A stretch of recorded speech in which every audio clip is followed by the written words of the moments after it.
Apa pesan dari Wiji Tukul?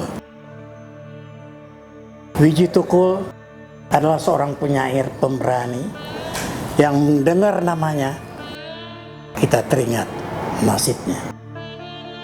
Sebaris puisinya yang terkenal,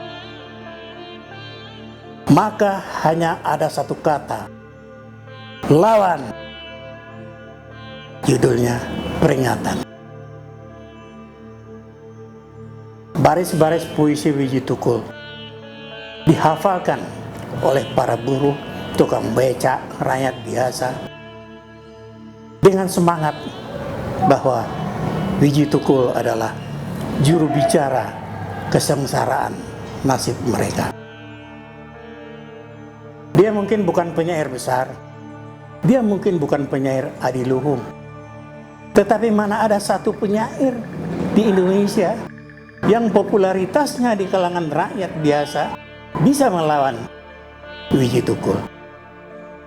Dia mengalahkan popularitas Rendra atau penyair-penyair besar lainnya.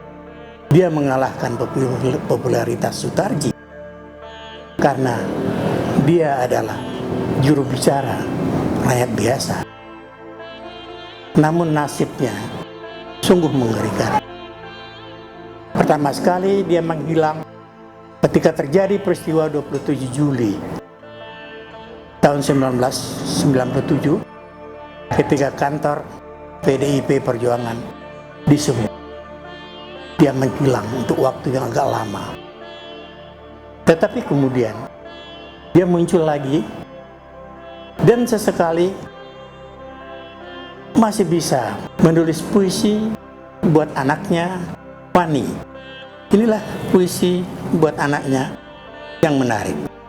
Dia penyair yang selalu menjadi pelarian, seringkali ditangkap, kemudian dibebaskan, kemudian ditangkap lagi.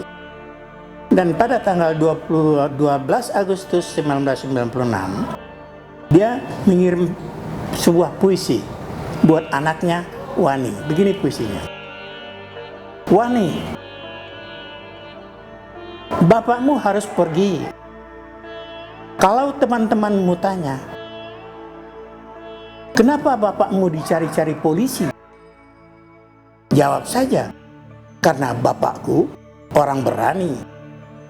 Kalau nanti ibu didatangi polisi, menangis lagi sekuatmu. Biar tetangga mengira ada pencuri masuk rumah kita. Tukul tahu benar rasa dan arti kemiskinan, kesengsaraan. Ayahnya penarik beca, dia sendiri juga kerja di bengkel mobiler dengan penghasilan jauh dari mencukupi.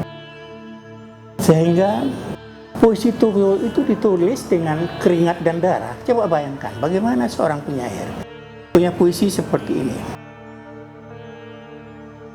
Darah sudah kuteteskan dari bibirku, luka sudah kau bilurkan dari sekujur tubuhku, cahaya sudah kau rampas dari biji mataku. Dari puisi, derita sudah naik seleher. Ada yang berharap Wiji Tukul bisa muncul kembali, terutama ketika Megawati berkuasa. Orang-orang berharap bahwa peristiwa penyerbuan kantor PDIP 27 Juli 1997 itu, di mana Wiji Tukul mengalami malangnya, ada yang berharap bahwa peristiwa itu akan dituntaskan sehingga Wiji Tukul bisa kembali ke pangkuan keluarga dan anaknya, istri dan anaknya. Tetapi itu tidak terjadi. Kita semua kecewa.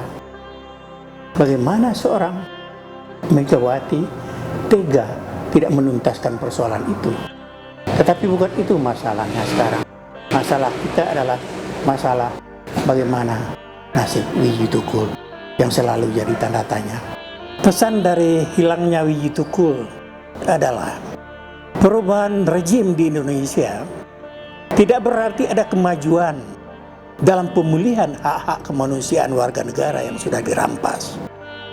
Indonesia bukanlah negara di mana para penguasanya mau bersungguh-sungguh menyibakkan kabut tebal yang menutupi misteri-misteri orang hilang atau dihilangkan oleh rezim yang lalu karena melakukan perlawanan terhadap kekuasaan.